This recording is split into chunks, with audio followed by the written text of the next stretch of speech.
Hey everybody, this is Hob. Dan, Jamie. And this is Dutch and Dragons, where we drive to Dutch Brothers Coffee and get coffee and talk about Dungeons and Dragons, more specifically by asking questions randomly from the little pink box. Beautiful little pink box. It's important you know it's pink. It is important that you know that it's pink. So today we are doing character creation. Yes. And I think that this may be a problem. Wait. This video may end up being kind of dark. We're trying out our new tripod, and there may be some technical, functional difficulties. We don't know. We'll see. We'll see. Anyhow, carrying on. All right. The first question. First questions first. What is the first thing you should do when creating a character? No, that wasn't pulled randomly. That was just... Yeah, that was actually... so, the first thing that you should do when creating a character is come up with a concept appropriate to the game in which you are playing. Notice I say very specifically, come up with a concept appropriate to the game in which you are playing. And that's because when you are coming up with a character concept, character type, it should be at least, for the most part, geared towards the style of game that you're going to be playing. Whether that be a hex crawl, a city combat game wherein a ranger... just in general, a ranger in a city thief-type game isn't going to be as useful as, well, a thief. And now we're going to order coffee. Hello, guys. Hey, what's up, man? What do I get for you? I would like a small iced extra shot coconut milk caramelizer. Okay. And we would also like a small iced coconut milk German chocolate mocha.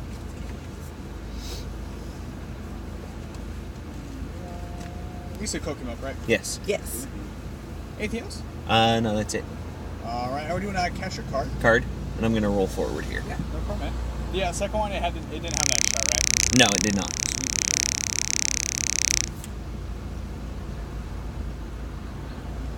Wow, quite a ways. Thank you, guys.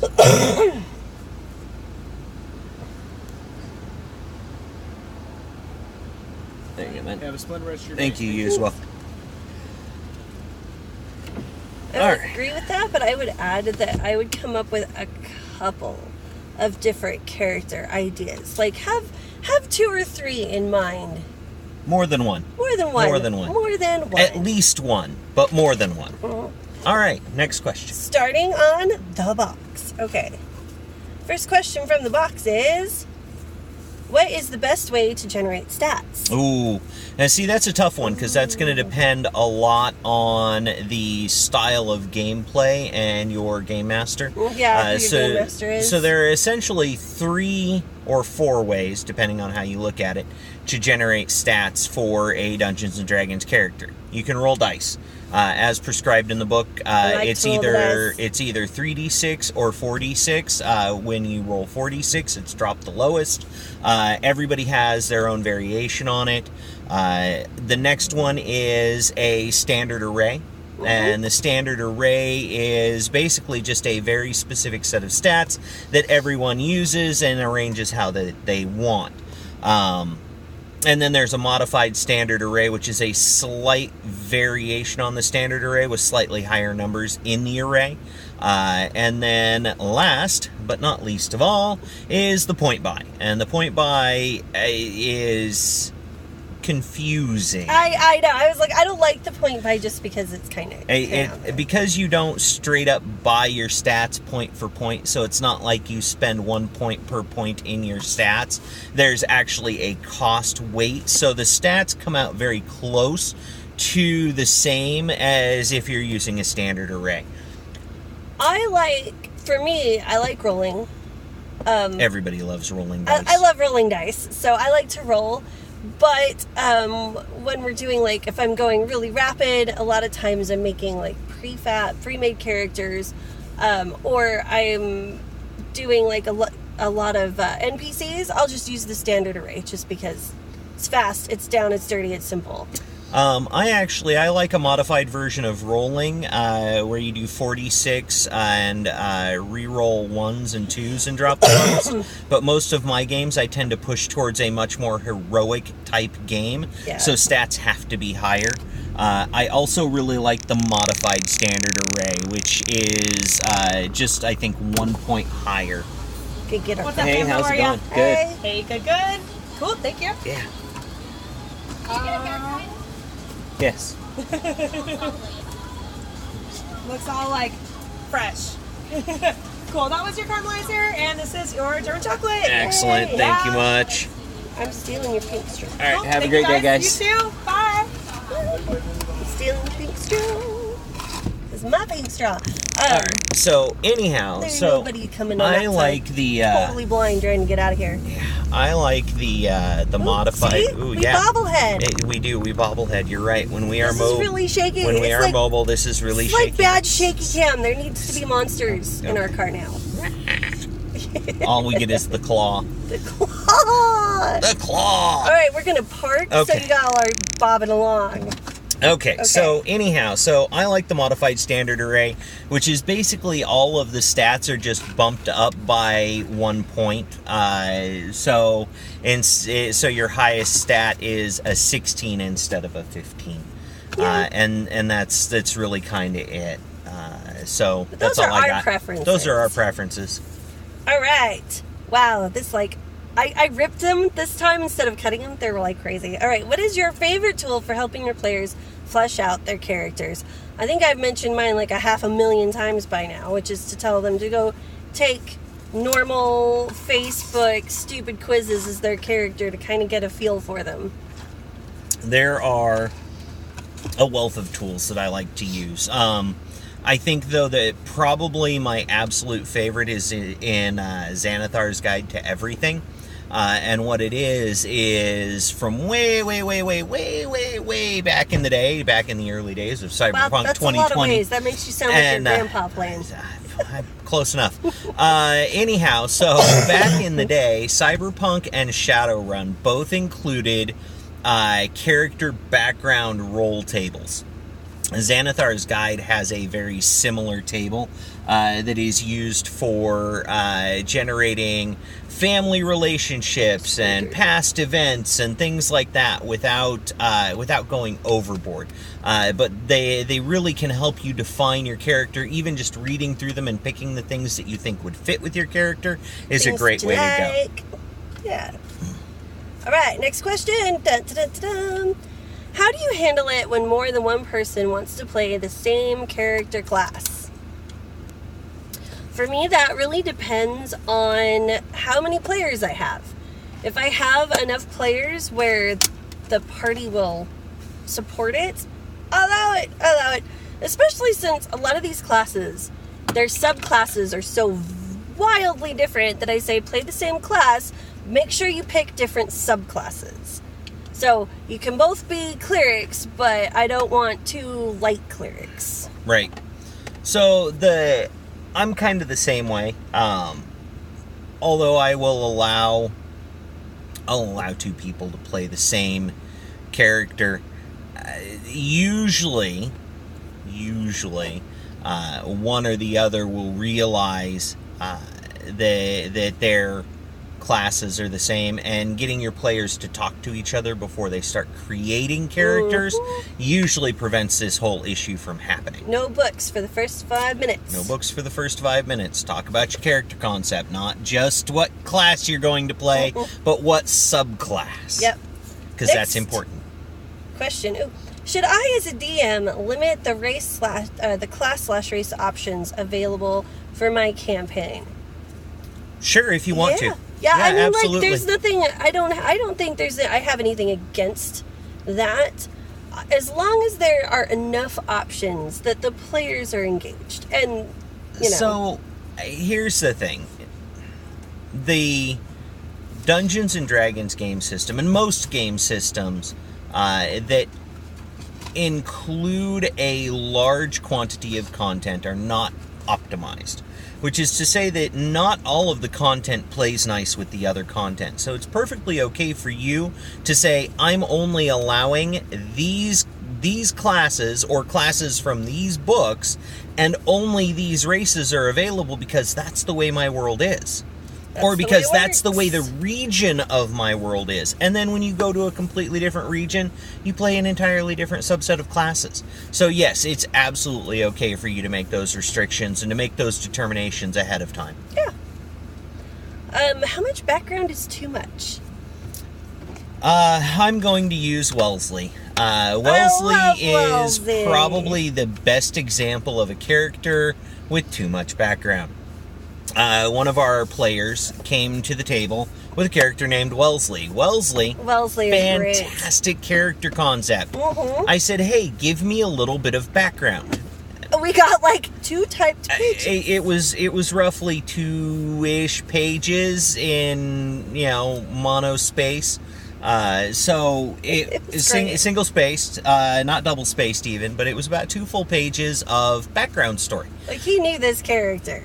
But this, Unfortunately, the background story that went with this character made it seem like he was a 60-year-old man. yeah, it's like he's retired. He had been married, had been in the military, had been in several wars, had returned home, was wealthy, his wife was murdered, and he struck out adventuring. And yeah, we were like, so he's I was like 60 so how and old Rambo. is this guy? And what's he even doing out adventuring? He sounds geriatric. He should have a rocking chair and a porch. It was too much background story. Yeah. So, keeping your background story concise, small, maybe a paragraph or 2 of less than 500 words. And no major life event, and generally no major life events, unless it makes sense for the character to be older. And it's okay for them to be older and to have started adventuring later in life, but they shouldn't have major accomplishments like, I'm a general returning from war type of situation. Because generals are probably going to be older. Yeah, and will have lived a great deal of their life already. Some of that can be circumvented by, like, maybe you're playing an elf or a dwarf, who has joined a human army. So yeah, maybe they did become a general pretty young because Wellesley was just human. But Wellesley was human. So take some things into consideration. The number one thing that you should know, everyone should know about their character, is why do they do what they do? Why are they an adventurer? Why are they with this specific group of adventurers? Yeah. Too? What's their motivation to doing this? And if you've got that, you're like, that's gold. You can figure out the rest as you go along. Mm-hmm. Do you prioritize combat or roleplay when creating a character? Ooh, I like this question. This is a question that gets brought up, especially with new players. They have these great ideas for roleplay characters, but they can't seem to coalesce that with a great combat character. For instance, I have a player who really likes to play these very ethereal kind of characters. Like, she really likes the very pretty girls, likes to have their nails done and type thing, but when she gets into combat, her playstyle is very barbarian. And she has it in her head, well, I can't be a barbarian and still be this fairy princess. And I said, why not? Why not? If you watch anime or Barbarella, you can be an airy fairy girl and still play a barbarian. Like, barbarians don't have to be big and dumb. So, and the assumption that a barbarian has to be big and dumb really aggravates me. So I would say role play, and then the role play will inform the combat. They don't have to be just separate. So realistically, the method by which you engage in combat is entirely up to you. So if you want to play a character, and I hate this example, but she made this example, and it really, really works. If you want to play a character that is like Jar Jar Binks, completely and wildly incompetent. According to all appearances, Jar Jar Binks is an incompetent, useless boob and a fool, and therefore should be completely and totally useless in combat, yet everything that he does results in success. just like lucky. He's just like he's retardedly just got a lucky. ridiculous amount of luck. Or if you subscribe to the theories, he's a Sith. But Or he's a drunken Jedi. Or he's a drunken Jedi. But either way you look at it, his combat is very bumbling, animated, bumbling, and effective. So if you want to play a character that's like that, describe all of your combat actions in that way.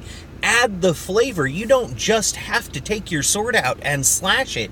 You could take your sword out, and as you're trying to draw your sword, it gets stuck, and while you're trying to yank it out, you spin around, and as it comes out, it slashes the head off of something.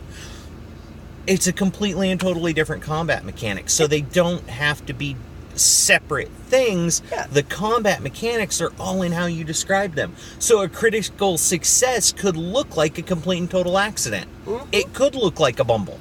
And then your critical fails could be like he gets all serious and gets ready to go and then misses completely. Mm-hmm. So Yeah. it's all about how you describe it, and those two things don't have to, like, they can totally be. And another good character for that is Percival. We have a player yeah, who plays a Percival. character named Percival. We all love Percy. Percy's hilarious. Percy's afraid of everything. He screams he constantly, got tricked. literally. Yeah, he got tricked into being an adventurer, and he's terrified of it, and he doesn't like it. And so when he gets into combat, Percy will do things, but they will be more like, and then I set him on fire. Whoops. You know, it's more of a reactionary. Yeah, all of his actions are described as being a reaction to a fear stimulus. Yeah. And it works perfectly. And it's it's hilarious, it's engaging, and it's fun. And that is what's important. So have fun with it. Yeah. Go crazy. We recommend it. Do we have time for one more? Oh, we've got time for maybe even two more. Okay, ready, next one. I'd have a question.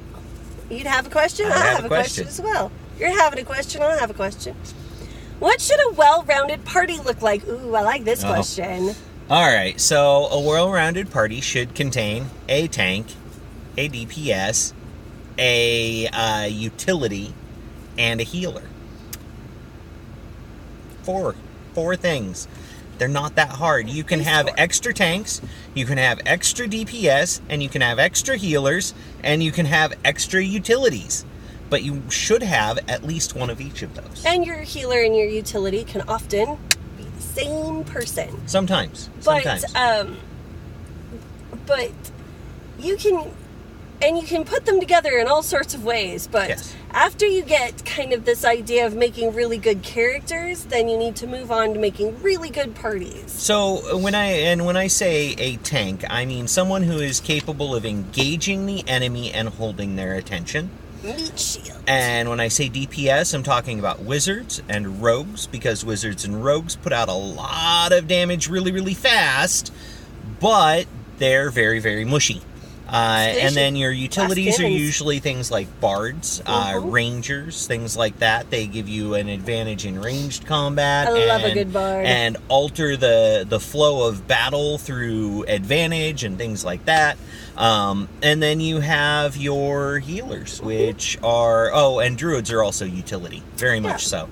They can Do a little bit of tank, everything. they can heal, but they're very much a utility because they have a broad scope of skills, the same as a bard and a ranger. And then of course your healers are almost always clerics. So moving on, one more question. Haha. How do you address the player whose character concept doesn't fit with the style of game or the party? Ooh, the person who's making it the disruptive character. I personally I try to take them aside and talk to them about it. Like maybe maybe we can salvage some of the concepts that you've come up with, but maybe we can change a few things to make it fit.